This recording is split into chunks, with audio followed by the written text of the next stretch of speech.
Good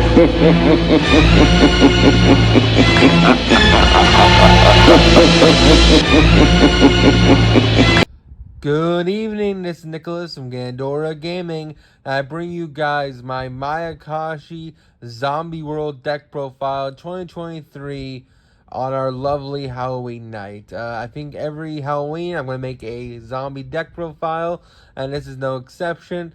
Last year, I believe I did Mayakashi in another version of this deck, but I don't think the audio worked on that video, and I never actually fixed it, so this is an update. I changed a couple cards, and of course, it's been a year later. Let's show you the fun, casual play of zombies in 2023. So first things first, we gotta start with our zombie engine. We're playing 2 Doom King Balrog. This guy is a mega house of a card. This guy is absolutely insane. Basically, if this card is in the graveyard during either player's standby phase, as long as there is a field spell in the field spell column, basically this guy can reborn himself from the graveyard. And then once per turn, you can do both effects, but you can only do each effect per chain. Where when a monster effect is activated, you can either banish that monster or negate its effects, which is really, really powerful. Now, you don't have to banish the monster itself. It does just say banish a monster from hand or field. My bad, not hand. Field or graveyard. My apologies. You do need to be responding to a zombie effect, but again, Zombie World makes everything zombies, so that is not too hard to do. Really, really powerful card. It's a 2800 that keeps coming back as long as they don't have a Bastille or something to negate this guy, which is absolutely insane. So this card is a must-have tool of the deck. You just gotta play it as a tool of it because you're worried about Bastilles. To get rid of one, you gotta get the other one in rotation. Of course, we also have our Necroworld Banshee. Necroworld Banshee is an amazing card. It is a one-of. Basically, this card's in your hand, not hand, on field or in grave. You can banish it as a quick effect, and then place a Zombie World directly from the deck. It's an absolutely powerful effect. The fact that it places it means you can't Ash Blossom this card. And the fact that it banishes itself as cost means you can't quick effect banish this card because you chain anything to banish this guy.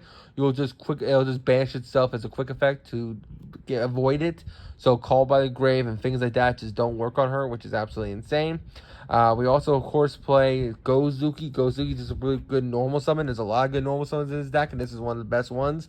Basically, during the main phase, this card can send a zombie monster from the deck to graveyard, which is absolutely insane. If this card is sent to the field to graveyard, you're allowed to then reborn a zombie from your hand by banishing a zombie from grave, which is really, really good.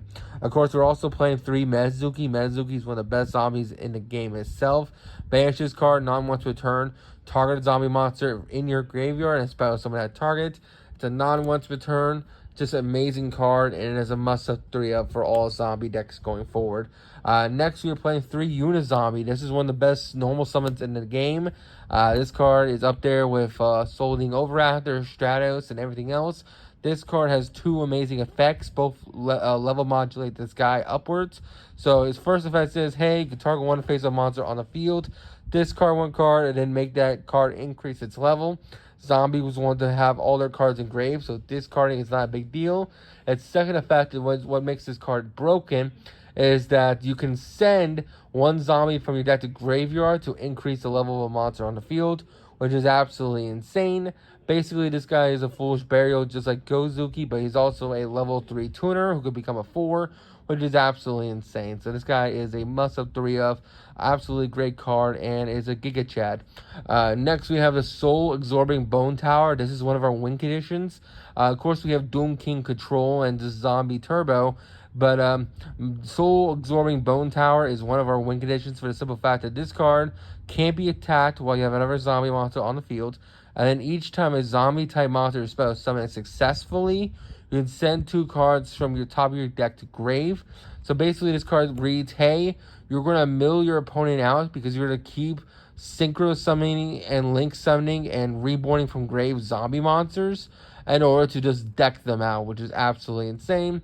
And it's a really, really powerful card in general. The last non-Mayakashi zombie we are playing in the main deck is Glow Bloom. Glow Bloom is an amazing card. Basically, it's a level 1, so you can summon it off 1 for 1.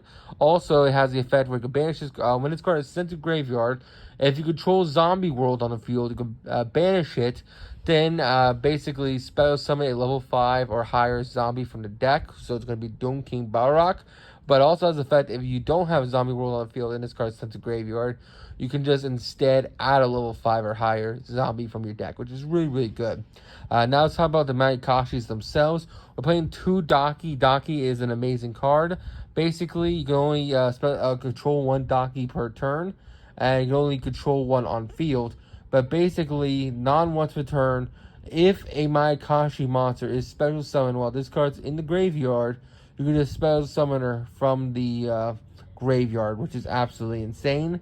Basically, she just keeps coming back onto the field, which is absolutely incredible. She does lock you into Mayakashi extra deck monsters, but it does not matter because all 15 cards in our extra deck are Mayakashi monsters, which is absolutely insane. Also, she's a level 2 zombie, which is also incredible. We're also playing 3 Hyrugen, the Winged Mayakashi.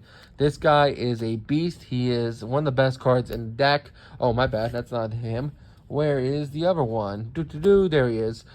This guy is absolutely insane. Basically on normal or special summon, which is great because we can send this guy with Unizombie and then reborn him with Mezuki, which will trigger him. But basically, if this card is normal or special summon, you can special summon a Mayakashi directly from your deck. And then, of course, he does lock you into Mayakashis from the extra deck for the rest of the turn, but it does not matter because he sets you up your full combo, which is absolutely insane. We're also playing 3 Yuma the Mayakashi. This guy is absolutely amazing, and it's our final monster in the deck. Basically, if you control a Mayakashi monster other than herself, you can just spell summon her from hand or grave. And then basically, you can send 1 zombie monster from your deck to grave, which is absolutely insane. This card's also a must-have 3 of. Absolutely insane. And just a really, really powerful card in general. That is it for zombies in the main deck. Let's talk about the spells and traps. Of course, if you're playing a zombie deck, you gotta play Zombie World. Zombie World is one of the best field spells of all time. Basically, this card is a field spell floodgate / combo piece. Basically, all monsters on the field and in grave become zombies, which really messes up a lot of decks. And also, you can't tribute summon monsters except zombie monsters, which also fucks up decks. For example, that tribute effect messes up decks like Fluunderees, True Dracos, and even Monarchs because they cannot tribute summon, which really hurts them. Also, the fact that all monsters on field and grave are zombies hurts decks that are like Cybers or like dinosaurs and a whole bunch of different other strategies that require a certain type of monster to be on field, which is absolutely insane. So this card is a must-have 3 of. Not to mention, you gotta representing a nice rarity. I know it's not the highest rarity of this card, but it is a nice rarity in general, so you gotta be representing the zombie world. We also gotta play the 1 Terraforming, because Terraforming is just a great card. We think I have 12 ways to get to zombie world. We have, of course, our Necro World Banshee. We have our 3 Gozukis. We have, of course, our 3 Unizombies. And then, of course, we have Zombie World itself, Terraforming, and we just keeps going from there, which is absolutely insane. We play the 1 Monster Reborn because, hey, we just want to spell summon as many zombies as possible to get that soul-absorbing Bone Tower alive, which is absolutely insane. And this card is just a really, really great one-of in the deck. Of course, speaking of 1-for-1, or just one-ofs in general, this card is amazing. Discard a card, spell summon a level 1 zombie from the deck. You can summon up your Goldblum, you can summon up your Hyrugen, or you can summon out your Ice Mayakashi, which is absolutely insane. We also got Foolish Burial because, hey, we want to send zombies to the grave. That's the whole point of the deck. We also, of course, have 3 Mayakashi Return. This card's absolutely busted. So basically what this card does is that you can take 1 Mayakashi card from your deck, either Mayakashi Return, and either add it to hand or send it to graveyard.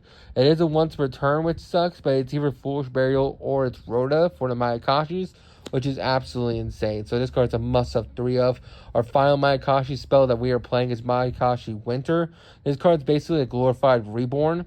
Monsters upon controls lose 100 attack and defense for each Mayakashi with different name in your graveyard. And then basically you can only use each of the following effects once per turn. You can send this card and 1 Mayakashi monster you control to graveyard to draw 1. Or you can banish this card and 1 zombie monster from your graveyard, target 1 Mayakashi from your grave and special summon it, which is really, really cool. So it's a cool reborn or draw 1. And not to mention it's a cool lowering attacks, which is sometimes comes up. So really, really good card there.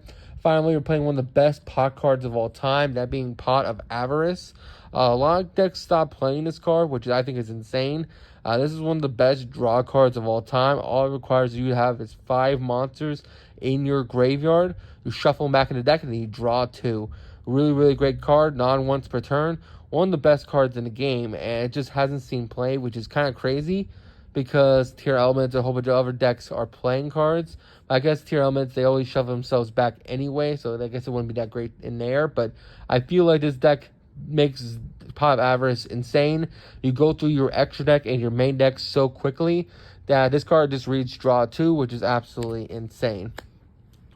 Great card, and our final spell card. And then finally, for our last cards, our last 6 cards, we are playing the trap lineup of 3 Trap Trick. And the reason why we're playing 3 Trap Trick is because Mayakashi has one of the best trap cards in the entire game. That being Ghost Meets Girl, a masterful Mayakashi Shinobird Saga. This card is absolutely insane. It bridges 2 archetypes together, that being the Shinarui, I can't even say their names, and the Mayakashi. It bridges both archetypes together because basically what this card says is that you tribute either a Mayakashi or Shiranui Synchro or Link monster, and then neither player can spell summon monsters from their hand, deck, or extra deck for the rest of the turn, which is absolutely insane. This card is just literally Vanity's Fiend for the turn, which is absolutely insane. And then it also has the effect where you can banish this card from your graveyard, target one of your banished zombie monsters, return it to the graveyard. You only use each effect of this card once per turn. This card is absolutely insane. I don't know why they printed this card. This card's stupid, and it's just an amazing floodgate, and you just want to see this card as much as possible, and it's another win condition this deck has. So, as you notice, you have Doom King control with Barak, you have, of course, Ghost Meets World, and of course, you also have Zombie World control and Soul Absorbing Bone Tower control, Millionaire deck out, and that is basically it. So that is the main deck. Let's go over the extra deck. First things first, we're going to go over the synchros and then work our way up because that's how the deck works. You play 2 of this guy. This guy is pretty solid. Basically, he allows you to just win the game because the whole deck wants to synchro climb up. This guy is the Wheel Mayakashi, and basically you can only synchro summon this guy by using Mayakashi monsters, or basically a tuner and a non-tuner. And you can only control one of him, but that does not matter. Basically, if this card is synchro summoned in the possession, whose original level is 5, is destroyed by battle or opponent's card effect, you can banish one zombie monster from your graveyard, and if you do spell summon this card, so it has a cool reborn effect. And also, if this card is spell summoned from the graveyard, this turn, your monster can't be destroyed by battle. That does not matter. The only thing that matters here is that the deck synchro climbs. Because, what's it called? Daki and I believe the Winter Mayakashi or Ice Mayakashi are non-once to turn reborns as long as you keep synchro climbing. The whole purpose of this deck is that you just keep synchro climbing each level up until you just mill your opponent's deck out. We played 2 of this one because it's the level 5. You just go up in order, and you just keep synchro climbing. You make this winged guy, you make the 9, and then of course we have the, I believe he's 11, which is absolutely insane. So you just keep synchro climbing up, and then you link climb, which is absolutely funny. And you just keep going and going and going until you just completely floodgate your opponent out of the game and mill their entire deck. I can go over the extra deck real quick. They don't really matter, the synchros. They just, all it matters is that you synchro climb to mill your opponent's deck. This guy is the Poison Mayakashi, and this card is synchro summon. Basically, if a level 7 or higher monster is destroyed, you can spell summon this guy from the graveyard by banishing a zombie monster. And then if this card is spell summon from the graveyard, each player sends the top 3 cards of the deck to grave. See, they all have like these weird reborn effects, but they don't really matter. They're basically vanillas. Basically, this card is single summon. If a 9 is destroyed by battle, spell summon this card. And then if this card is spell summon from graveyard, destroy a spell and trap. Basically, they're just vanillas. It doesn't really matter what they do. Same thing here. If an 11 gets destroyed, spell summon this guy from graveyard. And then if this card is spell summon from grave, destroy one monster your opponent controls. And then finally, of course, we have the final synchro. This guy has always been my favorite just with artwork because Skeletor Mayakashi is just amazing. But basically, if a Link monster in your possession is destroyed by battle or card effects, banish the zombie, special summon him. And then if this card is special summoned from grave, you can only activate each effect of this turn. This card becomes unaffected by card effects until the end of the turn, which is really, really solid. And then, of course, the links. So you want to synchro all the way up to your 11, and then you link it off, and then you just start link climbing. So you make Yuma Omi, the link 2, requires 2 Mayakashi monsters. Basically has the effect where you can only control 1 Yuma per turn. And while this card points to a synchro monster, the opponent can't target this card for attacks. If a synchro monster in your possession is destroyed by our opponent's card effects, the target one face-up monster on the field whose attack and defense become half its attack and defense until the end of the turn. You can only use each effect of this card once a turn. And then you have the Link 3, which is the newest one. Basically requires 2+ zombie monsters. You can only control 1 of her on the field. Basically, once a turn, if this card is special summoned, target 1 effect monster your opponent controls negates effects, and then quick effect, banish this card from your graveyard, special summon a zombie synchro from your banish or grave, which is cool. And basically, you're just climbing into your Link 4. This card's absolutely insane. Basically, if you only control 1 of her, you only activate this card once a turn. If a monster spell is summoned from the graveyard, or when a monster effect is activated in grave, except during the damage step, target 1 face-up monster on the field, changes attack to 0, and negates effects to the end of the turn. So you're probably wondering, what the fuck is the point of this extra deck? Well, like I said, the whole point is that you just synchro climb all the way through until you get to the links, and then you use the Link 3 to reborn back your Synchro 11, and then you just go from there. So it's a really cool deck. It's a very interesting deck. It's very utility based. The main boss monster is not even the Link 4. It's Doom King. And these guys are just help you facilitating the Bone Tower FTK, which is pretty solid. And that's really all I got to say about this. I hope you all enjoy. Don't do anything stupid. And happy Halloween.